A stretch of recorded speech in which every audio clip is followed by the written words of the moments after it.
Hey guys! In this quick video, I'll show you how to delete all your Instagram posts at once. Super simple and fast. So, let's get started. Open the Instagram app and tap on your profile icon at the bottom right. Next, tap the three lines in the top right corner and select your activity.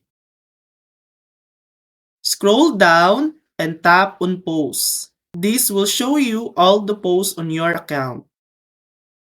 Tap Select at the top right, then choose all the posts you want to delete. Once selected, tap Delete and confirm. That's it. Your posts are now permanently deleted. If you're unsure about deleting, you can move to Archive instead. That way, only you can see the post and you can restore them anytime. That's it.